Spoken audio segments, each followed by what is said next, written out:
everyone. I'm Maureen Lee Linker, and I am here in the People Entertainment Weekly TIFF studio with the director and cast of Glass Onion, a Knives Out mystery. Welcome. Yay. Thank you. So you all had your world premiere last night. Leslie, you said afterwards you kind of went in with your shoulders up. You weren't sure what to expect. Now that you've all had a chance to sleep on it, how do you feel? What was your favorite? Did you have a favorite reaction or something that was unexpected? Oh. Take it, Kate. I'll take it. Take it, Kate. You know what? Honestly, I didn't know what to expect. A lot of us hadn't even seen the movie. So when we, you already have the sort of anxiety and nerves of not seeing it and having the experience for the first time, but then seeing it with, what is that, a 1,500 seat theater? And then it was like, it just started, the laughter started, and it did not stop. It was the most engaged audience, and I don't think I've ever had an experience like that in a theater, personally. So it was really like one of the great experiences for me. And then to share it with our family is the best. So it was fun. Ryan, That was it. Ryan, they said last night that you created real murder mystery games for them on the weekends to play. Can you all tell me a bit more about that? Who was the best at solving them? Who was the worst? Well, it wasn't like Sondheim style murder. It was Mafia. We would get together. We would play Mafia every weekend. So yeah. Was somebody like? I can tell you who was the most stylish. Can you guess? Janelle would show up in costume, in character. Like we were in Belgrade, and somehow she packed Sherlock Holmes capes and like big mustaches and like huge briar pipes, and like it was amazing. You never know when you're going to need it, No, I'm obsessed with murder mystery games. Obsessed. And there's like an art to hosting it as well. So you have the host, which you're really good at. Leslie's hosting. Leslie was so funny. Y'all's narrating. As a Took team. it very seriously. It was a massacre. What did you do? What? Look what you've done. It got really gruesome. It was somewhere between a Mafia game and theater camp. It was very fun. Daniel solved absolutely none of the cases. I'm like, how much of this do you remember? I don't remember anything at all. Apparently, we had some drinks, we played some game. I wouldn't say I was very gifted people at shouted at Mafia each either. Well, all of you have done a lot of ensemble work before, but I always feel like that just opens the playing field as an actor. Did you find that? In what ways did it impact your performance here? Yeah, I've done a bunch. Some of the stuff that if I'm known at all, I'm known as being an ensemble actor, and it works sometimes, but it doesn't always. I think that there's a spirit of generosity that absolutely always has to come from the top. It's really hard to lead from the rear, and so to have Ryan and Daniel, I beg to differ. Listen. Wow. It's the wrong. That's going to be in my head all night. It's the wrong crowd. Apologize. Okay? So just keep it down a bit, really. There's a lot of people that would beg to differ. It's a nice The image, gutter. but let's not. So anyway, but Catherine, you're in the gutter. That's a gift.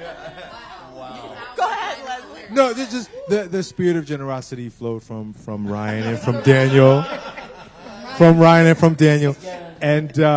and really like helped make us a film. Now I don't want to say anything that's remotely dirty, remotely double entendre, but you just really made us a family, and so. It's true. Daniel, you have had your fair share of swimsuit moments as Bond, but I think your swimming costume in this might take the prize. What was your reaction when you first saw it? I'm wearing it. I'll wear that. Jenny Egan, who's our incredible costume designer, has as you can easily see, has a huge sense of fun. But we all came, I think, with big ideas, and she just was like, "Yep," and she came up with that herself. I had some other ideas, and she kind of showed me a couple of things, and she said, "What about this?" And I went, "Yeah, come on, we got to do that." And was the reaction the same the first time you put it on? When I put it on, Yeah. I mean, in for a penny, at that point, you're just like, I mean, it's like, we're here now.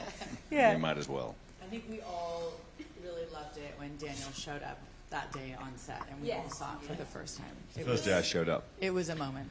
It was definitely heartbreaking to go to my first fitting and see, for example, Kate's rack, and Andy's rack, Daniel's rack, Leslie's rack. I laughed the loudest when Jenny showed me your rack.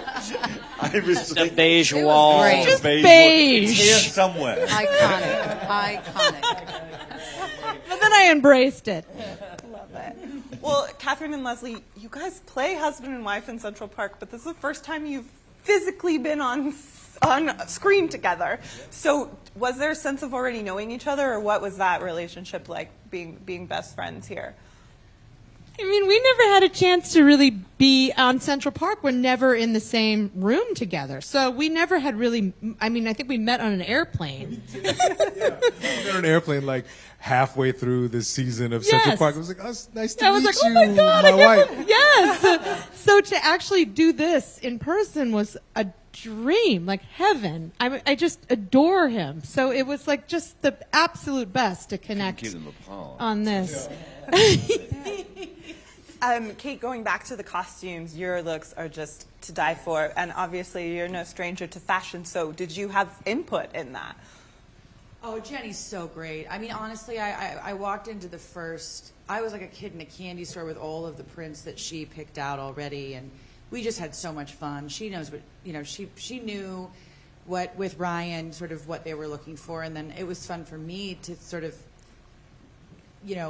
put Birdie on. It was like, she really was, so it was so fabulous. I mean, there couldn't be enough accessories. We had a great time. But I brought in a lot of certain designer jewelry and stuff that we kind of played a lot with accessories and jewelry. Janelle, your character is really the most enigmatic of the group. Was it strange for you to sort of bring that stillness in, or did that come naturally to you?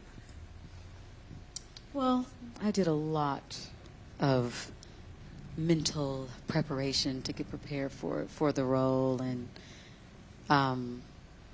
no, it was everything was kind of on the page, and I always start with the spirit, and stillness definitely was the strength for me with this character, and having such a great collaborative director. We talked through, and yeah, I mean, I think that it was just listening to what was on the page, reading that, and just thinking about the spirit, how there is such power in stillness and mystery and eye movements. There's a lot of eye drama going on. So yeah, I had a playful time. I had a really, really fun time digging. It's into so the hard role. to talk about the movie without saying I anything. know. Yeah. It's hard, but it's know. really important to It's hard do. to ask questions. I know without it's saying really anything. important I to didn't do give anything away, because did I know? like what they preserved for us. Like I don't want this to I don't want this to get out. So I'm gonna say it to EW.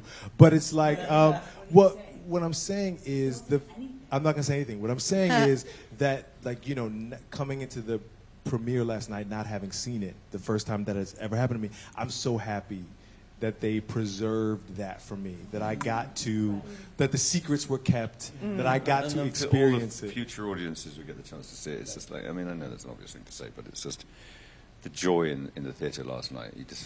I want that repeated as many times as possible. You never get that back. The first viewing, you don't get that. Totally. Jessica, you and Kate have such a fun relationship on screen and a lot of banter between you two. How did you two find that relationship between each other?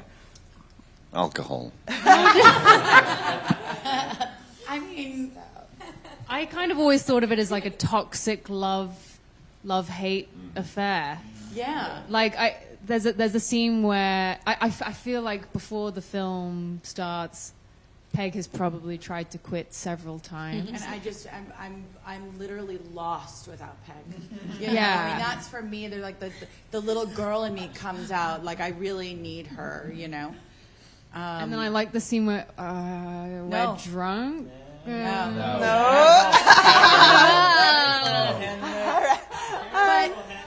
Madeline, You're playing poker. Yeah, the poker scene. Madeline, people have really been responding to you with the spear gun in the trailer.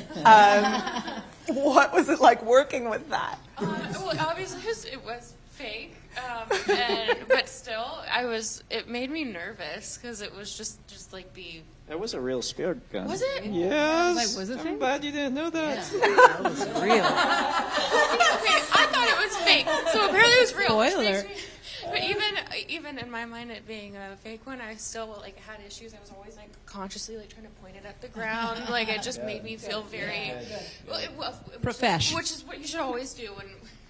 So, anyways, but yes, it was fun and it was exciting, but it made me very nervous. Sharp objects in me aren't the greatest.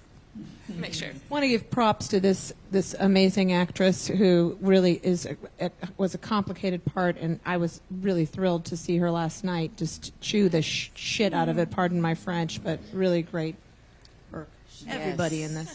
And Dave. Oh, and Dave. Dave! We miss Dave you. is great. We're missing one important person. Yeah.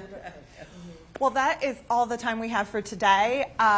Check out Glass Onion on Netflix December 23rd, and stay tuned for more from the EW and People TIFF studio.